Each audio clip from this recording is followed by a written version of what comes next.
મારું નામ માનસી છે. લગ્ન પહેલા હું ખૂબ જ નબળા પરિવારમાં રહેતી હતી અને અમારે બહુ મુશ્કેલીથી જીવવું પડતું હતું. દરેક માતા પિતાની જેમ મારા માતા પિતાને પણ મારા લગ્ન કરાવવાની ઉતાવળ હતી. હું મારા લગ્નને લઈને ખૂબ જ ઉત્સાહિત હતી, કારણ કે મારો સંબંધ ક્યારેય થતો ન હતો. પછી એક જગ્યાએથી મારા માટે સંબંધ આવ્યો. એ લોકો ગામમાં રહેતા હતા. હું ખૂબ જ સુંદર હતી, પરંતુ મારા માતા પિતા ઈચ્છતા હતા કે મારા લગ્ન ધામધૂમથી થાય, એટલા માટે તેઓ મારા લગ્નમાં વિલંબ કરી રહ્યા હતા. પણ હું ઈચ્છતી હતી કે મારા લગ્ન મારી ઉંમર જતા પહેલા થઈ જાય. પરંતુ મારા માતા પિતા એવું ઈચ્છતા હતા કે અમારી દીકરીના લગ્ન શક્ય તેટલા જલ્દી થઈ જાય. પણ જ્યારે આપણી પાસે પુષ્કળ પૈસા હોય ત્યારે જ થઈ શકે છે. પછી મારા સંબંધીઓએ મારા માતા પિતાને સમજાવ્યા કે જુઓ, તમે પૈસા ઉપર આધાર રાખશો તો તમારી દીકરીની ઉંમર જતી રહેશે. જે તેના નસીબમાં છે તે થવાનું જ છે. એટલા માટે પૈસાની વધારે ચિંતા ન કરો અને તમારા હાથે જ દીકરીના લગ્ન કરાવી દો. જ્યારે મારો સંબંધ છે એ ગામડેથી આવ્યો ત્યારે હું તે ગામમાં લગ્ન કરવા માંગતી ન હતી, કારણ કે હું પોતે જ એક ગામમાં રહેતી છોકરી હતી અને હું ગામના આવા બધા વાતાવરણથી હું સાવ હેરાન થઈ ગઈ હતી. હું જો એવું ઈચ્છતી કે મારા લગ્ન શહેરના કોઈ ભણેલા ગણેલા છોકરા સાથે થાય, પણ કદાચ મારા નસીબમાં ગામડું લખાયેલું હતું. મારા પરિવારના સભ્યોએ કહ્યું કે તેઓ ઘણા સારા લોકો છે, તેની પાસે પોતાની ઘણી ભેંસ છે અને તેઓ દૂધ વેચે છે. આવી રીતે મારા લગ્ન થયા.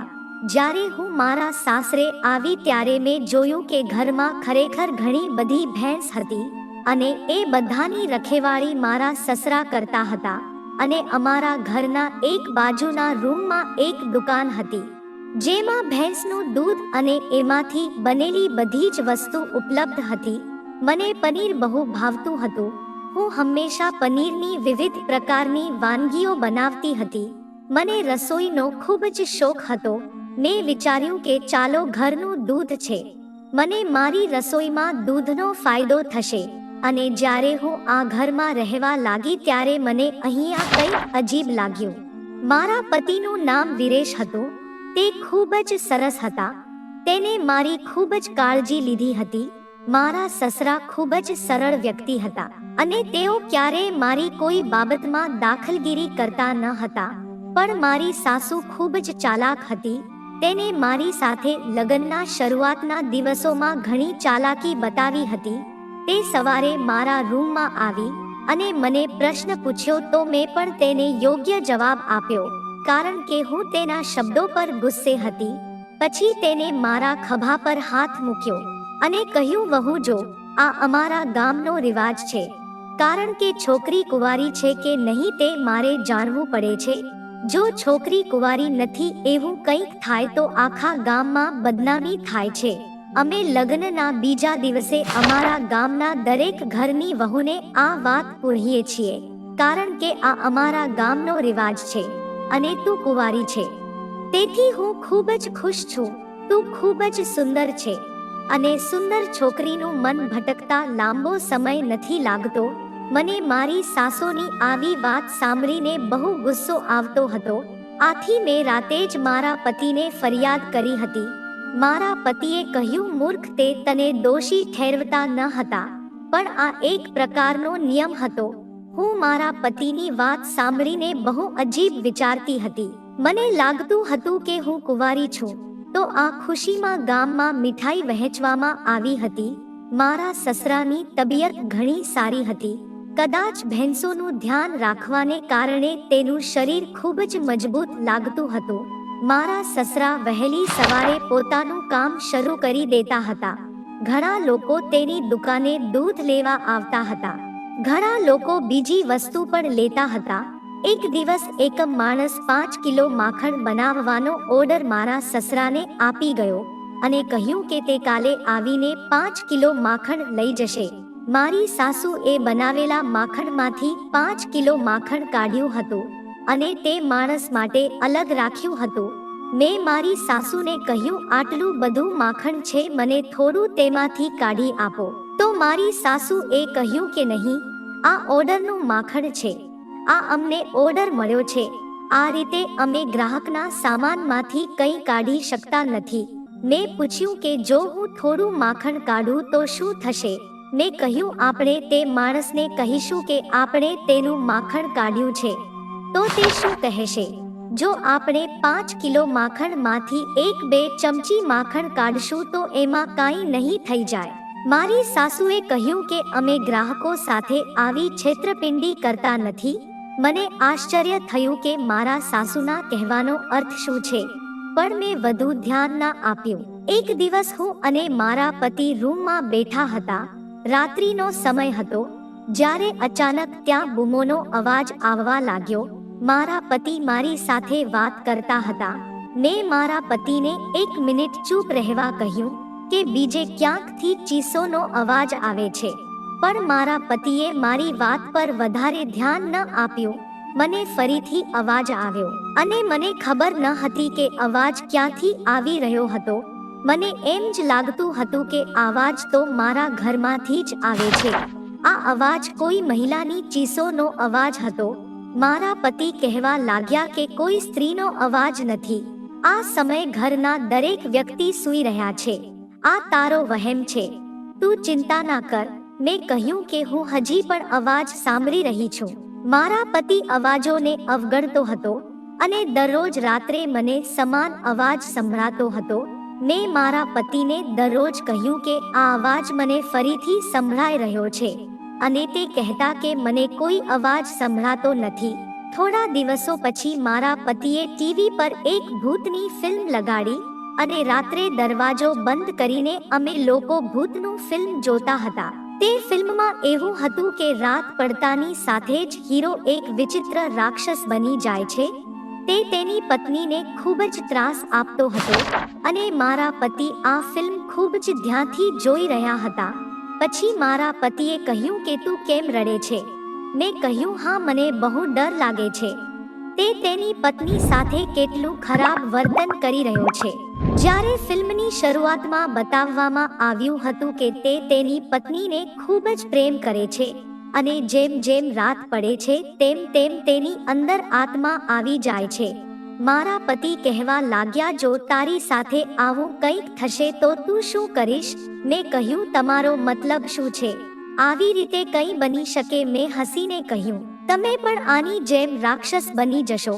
તો તેણે કહ્યું કે આવું નહીં, પરંતુ બને છે કે કોઈ દિવસ મને ગુસ્સો આવે અને હું તારી પીઠ પાછળ આ રીતે નુકસાન પહોંચાડવાનો પ્રયત્ન કરી શકું. મેં કહ્યું કે હું આવી સ્થિતિ ક્યારે આવવા નહીં દઉં. તમે મને પસંદ કરો છો, તમે મારા પર કેમ ગુસ્સો થશો? હું તમને ક્યારેય ગુસ્સો થવા નહીં દઉં. મારા પતિ બહુ સિરિયસ હતા અને હું તેને મજાક ઉડાડતી હતી. મેં કહ્યું કે તમે ક્યારે આવા જાનવરો બનશો તો સ્વાભાવિક છે મારે અહીંથી ભાગવું પડશે. એક દિવસ મેં મારી સાસુને કહ્યું કે ઘરમાં થોડું દૂધ પડેલું છે, મને ચા બનાવી છે. મેં જે કહ્યું તે સાંભળીને મારી સાસુ હેરાન થઈ ગઈ. તેણીએ પૂછ્યું કે આ શું સમય છે ચા બનાવવાનો? મેં કહ્યું, સાંજનો સમય છે અને સામાન્ય વાત છે, કેટલાક લોકોને સાંજે ચા પીવાનું મન થાય છે. મારી સાસુએ કહ્યું કે દૂધ નથી. બપોર પહેલા અમે દૂધ વહેંચી નાખીએ છીએ. આ દિવસોમાં ઘણી મોંઘવારી છે. દૂધનો એક કપ પણ અમે વેચીને ઘર ચલાવીએ છીએ. મેં વિચાર્યું કે આ શું થઈ રહ્યું છે. હું દૂધવાળાના ઘરે આવી હતી, પણ અહીં મને એક ટીપું પણ દૂધ મળતું ન હતું. મારા પિયરના ઘરમાં અમે ગમે તેટલા ગરીબ હતા, પણ હું દૂધ પીતી હતી. અમે બધા ચા પીતા હતા, પણ હું ઉદાસ થઈને મારા રૂમમાં ગઈ અને બેઠી. ત્યાં મારા પતિ રૂમમાં આવ્યા અને કહેવા લાગ્યા કે જ્યારથી તું લગ્ન કરીને આવી છે ત્યારથી ખૂબ જ નબળી લાગી રહી છે. મેં કહ્યું, હું કમજોર થઈ રહી છું, કારણ કે મને ન તો પીવા માટે યોગ્ય ચા મળી રહી છે અને ન તો સવારે દૂધ. આથી હું નબળી બની ગઈ છું. મારા પતિ પૂછવા લાગ્યા કે કેમ, શું થયું? તું આવું કેમ બોલે છે?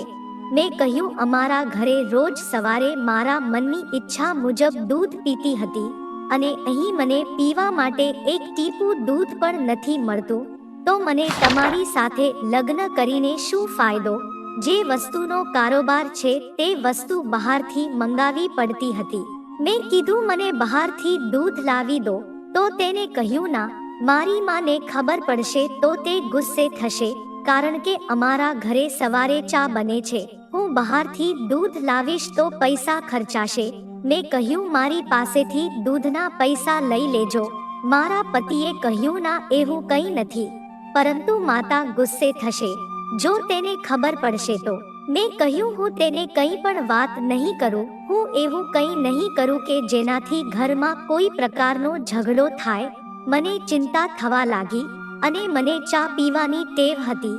જો હું ચા ન પીવ તો મને ઊંઘ ન આવતી, પણ અહીં મને સવારે એક જ વાર ચા મળતી હતી.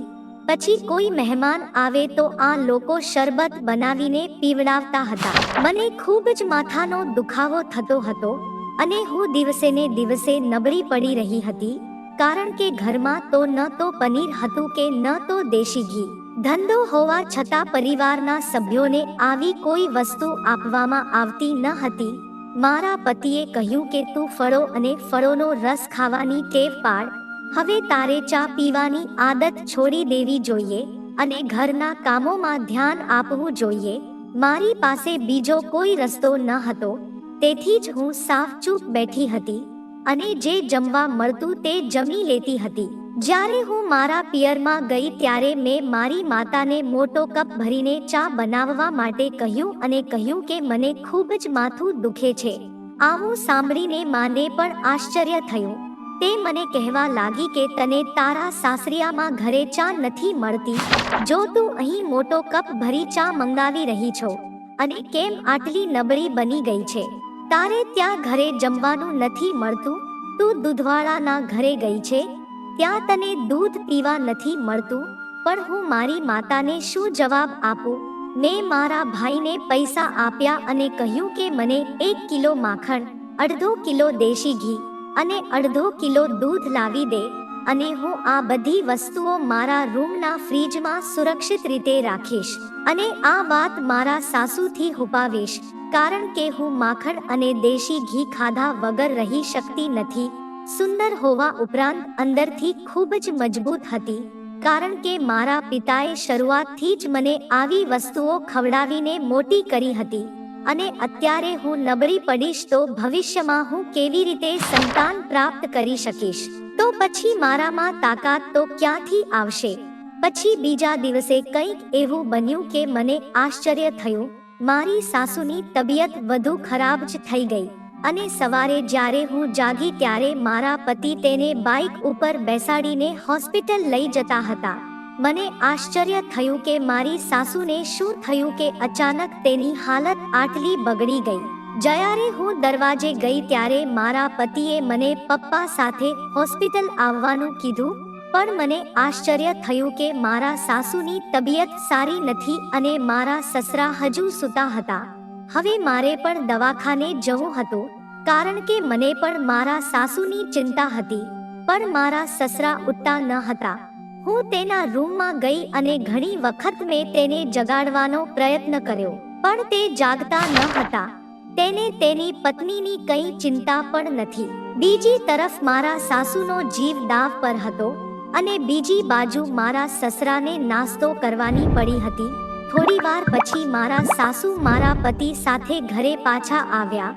મારી સાસુને ગંભીર ઈજા થઈ ન હતી, તેણીને માથામાં ઈજા થઈ હતી અને તે કદાચ બેભાન થઈ ગઈ હતી. તેને કહ્યું કે મારું માથું દરવાજા સાથે અથડાયું હતું અને તેની ગરદન પર પણ વિચિત્ર નિશાન હતા. તેના માથાના નિશાન પર પટ્ટી બાંધેલી હતી, પણ તેના ગળા પરના નિશાન મને સીધા દેખાતા હતા. વ્યક્તિનું માથું કોઈ વસ્તુ સાથે અથડાય તો સમજી શકાય, પરંતુ ગળું ક્યારે કોઈ વસ્તુ સાથે ટકરાઈ શકે નહીં. પણ પછી મેં મારા પતિને પૂછ્યું તો તે મને કહેવા લાગ્યા કે તું ચિંતા ના કર, મમ્મીને કાંઈ જ નથી થયું. આવું તો ઘણી વખત બનતું રહે છે. એ હમણાંથી બહુ બેદરકાર બની ગયા છે. તો હવે મને વિચાર આવતો હતો કે તે બેદરકાર કેવી રીતે બની શકે. તે તો બહુ બધી વસ્તુઓનું ધ્યાન રાખે છે. આ દિવસ પસાર થયો અને બીજે દિવસે મેં જોયું કે માખણ, દેશી ઘી અને દૂધ કે જે હું મારી માતાના ઘરેથી લાવી હતી તેને બરાબર ફ્રીજમાં રાખ્યું હતું. તે બધી સામગ્રી હવે ફ્રીજમાં હાજર ન હતી. ફ્રીજમાં દૂધની કેટલીક થેલીઓ આમ તેમ પડી હતી. પણ આ બધું કોણ કરી શકે? કારણ કે મારા સાસુ સસરા આ વિશે કંઈ જાણતા ન હતા અને મારા પતિ પણ ફ્રીજમાં ક્યારેય જોતા ન હતા. મેં મારા સાસુને મારા પતિને કહેતા સાંભળ્યા કે પુત્ર, આપણે આ કામ પૂરું કરવું જોઈએ. તું તારા પિતા વિશે જાણે છે. હું ક્યાં સુધી આ બધું સહન કરીશ? હું ભવિષ્યથી ડરી રહી છું અને અમે ઘરની અંદર આગ લગાવી બેઠા છીએ. તું આ ભેંસોને વહેંચી દે. મને નવાઈ લાગી કે મારી સાસુએ આગની સાથે ભેંસની સરખામણી કેવી રીતે કરી અને શા માટે કરી. તેમનો વ્યવસાય હતો, કારણ કે મારા પતિ માત્ર એક નાની નોકરી કરતા હતા અને તેમનો પગાર પણ ખાલી 20,000 હતો અને 4,000 માસિક ભાડા માટે વપરાતા હતા. મારા પતિએ તેની માતાને કહ્યું કે જો આ બધું થશે તો આપણને ઘણું દુઃખ થશે અને આપણે કેવી રીતે જીવીશું? આખા મહોલ્લાના લોકો જાણે છે. અમારી દુકાને ખૂબ જ જૂની છે. મારી સાસુએ તેના પુત્રને કહ્યું કે તું નુકસાન અને લાભની બરાબરી કરી રહ્યો છે. તને ખબર નથી કે તારા પિતા આટલું કહેતા અચાનક મારી સાસુની નજર મારા પર પડી, કારણ કે હું તેની વાત સાંભળી રહી હતી અને તે પોતાની વાત અધૂરી છોડીને ત્યાંથી જતી રહી. પછી મારા પતિએ પણ મને જોઈને કહ્યું કે તું અમારી વાત સાંભળો છે? તો મેં કહ્યું ના, હું તો તમને બોલાવવા આવી હતી. મારા પતિ કહેવા લાગ્યા, હા બોલ, શું કામ છે? મેં કહ્યું રાત્રે રાંધવા માટે શાકભાજી લાવો. તેને કહ્યું ઠીક છે, હું લઈ આવીશ. આટલું કહી મારા પતિ ઘરની બહાર નીકળી ગયા હતા. મારા પતિ ખૂબ જ હેરાન દેખાતા હતા. હું સમજી શકતી ન હતી કે મારી સાસુને ભેંસથી શું વાંધો હતો, જ્યારે મારા સસરા ભેંસનું ધ્યાન રાખતા હતા. હવે ઘણા સમયથી હું જોઈ રહી હતી કે મારા સસરા રૂમમાંથી બહાર નીકળતા ન હતા, જ્યારે આ દિવસોમાં મારી સાસુ ભેંસોની પણ સંભાળ રાખતા હતા. મારી સાસુની હરકત હું સમજી શકતી ન હતી અને મારા સસરા બહુ સાદા માણસ હતા. તેને ઘરની કોઈ બાબતની ચિંતા ન હતી અને તેમ છતાં પણ મારી સાસુ એવું કહેતી હતી કે ઘરમાં જે પણ તકલીફો થાય છે તે તારા સસરાને કારણે જ થાય છે. મને સમજાતું નહોતું કે તેણે એવું શા માટે કીધું હતું. એક દિવસ હું કપડાં લેવા ટેરેસ પર ગઈ તો મને ટેરેસ પર એક પાડોશી ઊભી જોવા મળી. તે મારી સાસુનું નામ લઈને કહેવા લાગી કે તું તેની વહુ છે. તારી જિંદગી કેવી ચાલે છે? મેં કહ્યું બહુ સારી ચાલે છે. તમે આવું શા માટે કહો છો? તો તે મને કહેવા લાગી કે હું તારી પાડોશી છું અને તારી સાસુની મિત્ર છું. મેં કહ્યું સારું છે, તો અમારા ઘરે કેમ નથી આવતા? તો તે કહેવા લાગી કે ના, અમે તમારા ઘરે ન આવી શકીએ. મેં કીધું કેમ અમારા ઘરે કેમ ન આવી શકો? તેને કહ્યું કે ના, હું તો ઠીક પણ કોઈ પણ સ્ત્રી તમારી ઘરે આવી ન શકે, કારણ કે તમારા ઘરમાં બહુ મોટું રહસ્ય છે. તને કાંઈ ખબર નથી. તો હું તેને કહેવા લાગી કે ના, મને તો કાંઈ ખબર નથી, પણ મને અમુક વસ્તુ બહુ અજીબ લાગે છે. તો તે મને કહેવા લાગી કે હું તને ખાલી એટલું જ કહેવા માંગુ છું કે તું તારા સસરાથી દૂર રહેજે. તારા સસરામાં કોઈ આત્મા રહેલી છે અને આનું કારણ છે એ તારી સાસુ જ છે. તો મેં તેને કીધું કે તમે આ શું વાત કરી રહ્યા છો? મને કંઈ સમજાતું નથી. તો તે મને કહેવા લાગી કે મને માફ કરી દો વહુ, તમે તમારા પોતાના કામ ઉપર ધ્યાન આપો. હું તમને અહીં કંઈ કહી શકતી નથી. બસ મારે ખુલ્લા આકાશની નીચે ભૂત વિશે વાત કરવી નથી. જો હું તને કંઈક કહું તો પણ તું કદાચ તેના ઉપર વિશ્વાસ નહીં કરે. તને જો આ વાત જાણવી હોય તો તારે એક કામ કરવું પડશે. તું તારા સસરાની દુકાનેથી થોડું દૂધ લઈ આવીને એવી જગ્યાએ રાખી દેજે કે દરેક જગ્યાએ વ્યક્તિએ દૂધ જોઈ શકે. પછી તમને તેના વિશે જાતે જ ખબર પડી જશે કે તમારા ઘરમાં શું વાંધો છે. મેં આશ્ચર્યચકિત થઈને પૂછ્યું કે દૂધનો મતલબ શું છે? તેને કહ્યું કે હું વધારે કંઈ કહી શકતી નથી. જ્યારે હું ધાબા ઉપરથી નીચે આવી ત્યારે મારી સાસુ ભેંસોનું દૂધ કાઢતી હતી અને મને જોતા જ તેને પૂછવાનું શરૂ કર્યું કે ટેરેસ પર કપડાં ઉતારવામાં એટલો સમય કેમ લાગ્યો. મેં કહ્યું, મમ્મી, ઠંડી હવાનો આનંદ માણવા માટે હું થોડીવાર બેઠી હતી. મારી સાસુએ મને કહ્યું કે હવે રસોઈ બનાવવા લાગ, મને ઘીનો ઓર્ડર મળ્યો છે. મેં કીધું, આ સારી વાત છે. મારી સાસુ ઘી કાઢવામાં વ્યસ્ત હશે તો હું મારા સસરાની દુકાને જઈને દૂધ લઈને આવું. એટલે મેં રસોડામાંથી એક ગ્લાસ લીધો અને ધીમેથી સસરાની દુકાનમાં ગઈ અને ગ્લાસમાં દૂધ ભરીને એ ગ્લાસ એવી જગ્યાએ રાખ્યો કે જેને આવતા જતા બધા જ જોઈ શકે. અને રાત પડી ત્યારે મારા પતિએ કહ્યું કે તે આજે ઘરે નહીં આવે કારણ કે તે જ્યાં કામ કરે છે તે જ જગ્યાએ તેના મિત્રના લગ્ન હતા. આથી મને થયું કે આજે હું મારા રૂમમાં શાંતિથી સૂઈ જઈશ. જ્યારે મારા કાનમાં અવાજ સંભળાયો. પહેલા કોઈએ જોરથી બૂમ પાડી અને પછી અવાજ બંધ થઈ ગયો, પણ અવાજ મારી સાસુના રૂમની અંદરથી આવી રહ્યો હતો. મેં આગળ વધીને દરવાજે કાન રાખ્યા તો મારી સાસુ ખરાબ રીતે રડી રહી હતી અને તેના જીવન માટે આજીજી કરી રહી હતી. હું પણ ડરી ગઈ કે આ બધું શું છે, કારણ કે એ રૂમની અંદર માત્ર મારા સાસુ અને સસરા જ હાજર હતા. થોડીવાર પછી મને પાછો વિચિત્ર અવાજ આવવા લાગ્યો. મારી સાસુ મદદ માટે બૂમો પાડતી હતી. મને પણ રડાઈ ગયું હતું. મેં ઝડપથી રસોડામાં જઈને છરી કાઢી અને દરવાજો ખુલતા જ મને આશ્ચર્ય થયું કે મારા સસરા જાનવરની જેમ હાંફતા હતા. એને જોઈને લાગતું હતું કે તે મારી સાસુ સાથે મને પણ મારી નાખશે. મારી સાસુએ મને કહ્યું કે તું જલ્દીથી નીકળી જા, પણ મેં મારા સસરાને છરી બતાવી તો તે પણ મારી બાજુ આવતા હતા અને પછી ડરના કારણે મારે પણ ભાગવું પડ્યું. પછી હું તરત જ રૂમમાં સંતાઈ ગઈ અને અંદરથી દરવાજો બંધ કરી દીધો. આજે મને મારા પતિએ કહેલી વાત યાદ આવતી હતી. જ્યારે અમે ફિલ્મ જોતા હતા ત્યારે હીરોને કોઈ આત્મા આવી હતી અને તે તેની પત્નીને ટોર્ચર કરતો હતો અને મારા સસરાની પણ આવી જ હાલત હતી.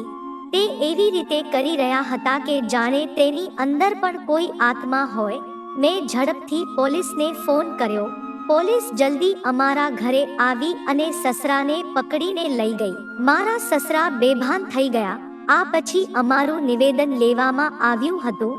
મારા પતિ આવીને મને કહેવા લાગ્યા કે તારે પોલીસને ફોન નહોતો કરવો, આપણી ઘરે આવું તો બહુ બધી વાર બની ગયું છે. તો હું મારા પતિને કહેવા લાગી કે મને કાંઈ સમજાતું નથી કે તમે શું કહો છો.